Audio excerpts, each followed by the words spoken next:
add some more heat, and they're going to be able to probably put it on the Money in the Bank pay-per-view, because obviously they're not going to have Daniel Bryan miss out on one. Not anymore. I'm very excited to see this week Bryan versus Joe, but I think just like we got Bryan versus AJ, it's not going to end with a clean finish, which is unfortunate, but in another sense it's good, because then you get to have a rematch down the line, because it didn't end cleanly, so you could, kind of throw that match away. So it should be interesting.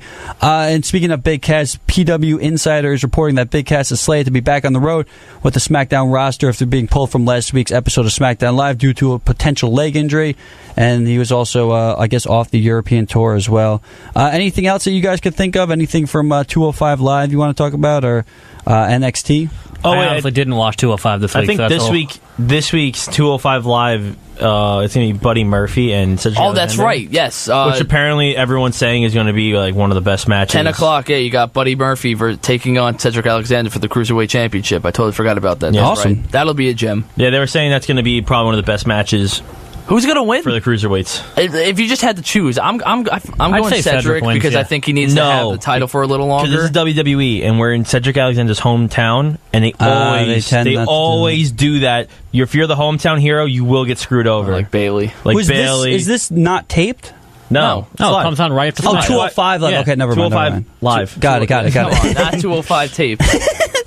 For some reason, I was thinking NXT. Yeah. All right, let's move to some other program that you can watch on the WWE Network.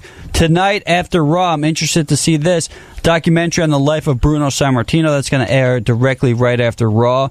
I'm sure that's going to be great. There's also a good one coming out, too, as well.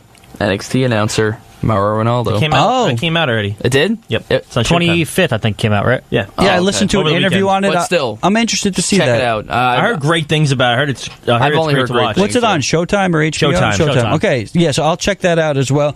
Also, you guys should watch this, Table for Three. I don't know if you guys have ever watched that show on the network. I like it. So they had the best episode yet. It was Edge and Christian and the Hardys. There was a table for four, and it was awesome. You got some really good behind-the-scenes stuff. You know what would have been cool to see here if they would have added one more team, add the Dudleys to that. And so Dudleys put them all through the table. Right. So like a table for three with three tag teams, like that would have been kind of cool. Yeah, especially those three tag teams. Yeah, right. They link so well TLC together. reunion, that would have been awesome. It could have been a cluster though if you have too many cooks in the kitchen. It's kind of better if if it was just the three of them. Well, right, you Jake? never know. Yeah. and you never know also because Devon's also a producer for WWE now, so he might have actually produced this. Like, who knows? Yeah, a lot of backstage. I would say definitely check it out. Also, speaking of the Dudleys, let's head back to the year 2000 Royal Rumble. Jake, have you seen this pay-per-view before?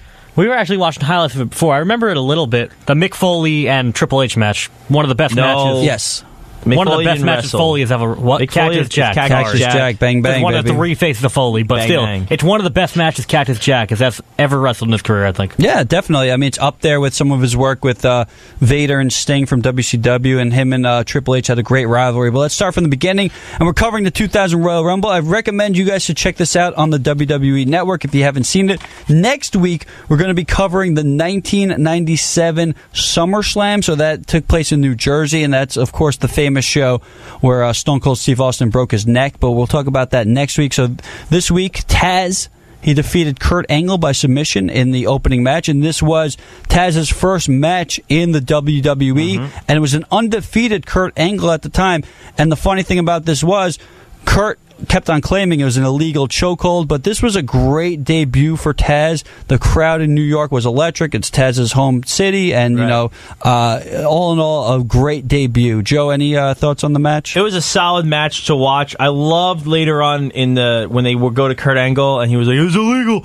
It was a choke. I'm undefeated." It's like you could still see Kurt Angle even back then was the same way he is now. Yeah. Completely a mess because he hit his head too many times. No, he's not a mess. And the funny thing is, this is Kurt probably only 4 months into his WWE. He debuted in October, and he's in January when the Royal Rumble took place, and he's a guy that just got it. Like, right away, he understood the entertainment factor of professional wrestling. And also, this was before the "you suck" or anything, and you could see that forming like in the crowd every time this guy would talk. Boos go galore. Yeah. You know what it's kind of like? How Jason Jordan's being treated today. Yeah, but I just don't see the charisma in Jason Jordan. I'm saying not. No, I'm telling about how the fans treated. It's also Kurt because Angle. the storyline is that Kurt Angle is his father, and then that just really bad. Ruined him. That's really I'm bad. hoping they can try to kind of drop Just that when he ignore comes it. back. I really don't think Pretend it didn't They're not. happen. They're not. They've done it before. They shouldn't. They though. should. They've it would done make this no before. sense to drop it. They've done this before, though. Well, they've just never mentioned it again. It's not there. Oh yeah, it's just like also when Vince, exploded, Yeah. but then had to come back. Right. Well, that's a little different, though. Yeah. Maybe Doesn't somebody matter. will kill someone. Yeah. You got to stay in character, Vince. Come Speaking on. of killing people, the next match on the Royal Rumble, the Hardys versus the Dudleys. Just which from the was- highlights of this match, seeing how many tables won. All right, so let me That just. work. I had a cool little story. So my dad worked at MSG during this time, right? You could see him in the pay-per-view, blah, blah, blah. Devon Dudley were planning out the match beforehand. They were like, we're going to do all these spots and this crazy stuff because they go through the crowd and they jump off of like a camera position at one point. It's really cool. So when they were going through, they were like, all right, we're going to jump off from here wherever they jump. And my dad told them there's a steel grate under that carpet. So they looked and they're like, oh, all right, we'll just use a table or two and we'll just break the fall. Like, they didn't care it was a stick. There was a steel grate there. It was like, yeah, we'll just use some tables. We'll be fine. I mean, this is just reckless abandonment. Hardy's, the fact that Jeff and Matt are still wrestling to this day is insanity. There's something in the water in North Carolina because these guys are taking crazy bumps throughout the match, and the Hardys get the win. And this was, before the TLC matches that would happen later in the summer, and this was before the triangle ladder matches of these teams. But, you saw the seeds planted of, what would go down as one of the best rivalries in the history of the company. And you see later on in the card, kind of the changing of the guard because you have the New Age Outlaws. They defeat the Acolytes, and it's kind of the old breed of late 90s tag teams to this new generation of 2000s. Speaking of the new millennium, Y2J, Chris Jericho, he defeated China and Hardcore Holly in a triple threat for the undisputed WWF Intercontinental Championship. And Chris Jericho, one of the all-time great wrestlers. China, just as far as a female worker goes, it's a different day and age in professional wrestling where a woman is able to wrestle with the men. Still awesome to see, though. And she was great for her time. And Hardcore Holly, to me, is one of the most underrated wrestlers of the era. We won't spend too much time on that, but Jericho gets the victory. As I mentioned, the New Age Outlaws, they defeated the Acolytes, Bradshaw, and Farouk for the WWE Tag Team Championship. And then the match you were mentioning, Jake, Triple H defeated Cactus Jack in a street fight for the then WWF Championship. And to me, this will go down as one of the best rivalries of my childhood. Cactus Jack was putting everything on the line in this match, and they do everything from steel chair shots to the head to thumbtacks and just a bunch of craziness, and he even got a run in from The Rock with this match. Joe, any thoughts on The Rock? I mean, rather Triple H versus Cactus Jack? Oh, this was a devastatingly amazing match. These guys, they killed each other, and Mick Foley in all of his incarnations is insane. But Cactus Jack, this match, he just puts it over the edge. Imagine him with the Woken Warriors. Oh my god. Yeah. I would love to see that, actually. I don't know. I don't know. I'd love to see Mankind join the Woken Warriors. It'd be cool to throw him in a lake of reincarnation, see every face of Foley pop up. That'd be That's what I'm amazing. saying. Come on. Like, There's so much potential at that. Maybe one day we should try to talk to him about it. We That'd just be have to pretty be cool. creative writers. Yeah, that's it. Yeah, I mean that's All it what I'm hoping with this lake of reincarnation, that they do something funny with.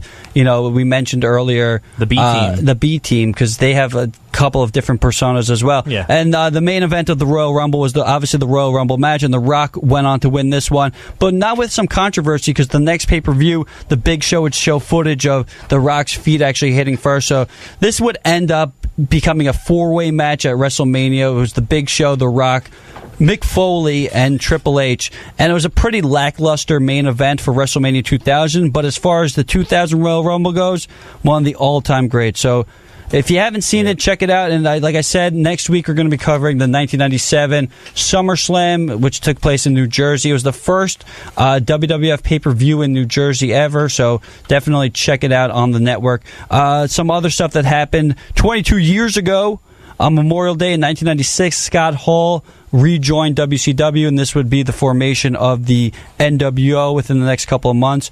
And there's one other thing I want to what mention else? real quick. Dom and Jake, you guys probably would have saw this. I don't think you would have, Justin. What? Really, is on Twitter a couple, I don't know if it was a week ago or so.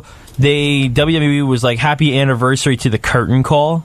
or I think it was on YouTube they did it. It's like happy anniversary to the curtain call, which is when Triple H, Triple H, Shawn Michaels, Diesel, and Razor Ramon. right? The four of them, they got together at Madison Square Garden and they like embraced for the last time before everyone split off into different directions. And they took a lot of heat for doing that, too. Well, because Triple out of H character, did. all of them. Triple H had to take the heat because Shawn Michaels was WWF champion, so they couldn't touch him, and then Hall and Nash went to WCW. Right. So Triple H, who was supposed to win King of the Ring that year, got nixed, and then Stone Cold Steve Austin would win it, and then the rest is history with the Austin 316. Right, so WWE was like, happy anniversary to that. It's like, really? You're going to pretend like you weren't like incredibly angry over that? Yeah, they do stuff like that. I know. They're fake. It's just what it is. incredible. Everything about it is fake. But It's we're the the best. only real thing in professional wrestling. That's damn right. So, hey, what The Rock is cooking. All right, so tune in next week. More Squared Circle for Dominic Arbolino, Joe Ritter, and Jake the Demetha. Snake Demetha. Is that how you say it? Demetha, what the hell? Demetho. I'm Justin Greenberg, and we are out of here. Peace.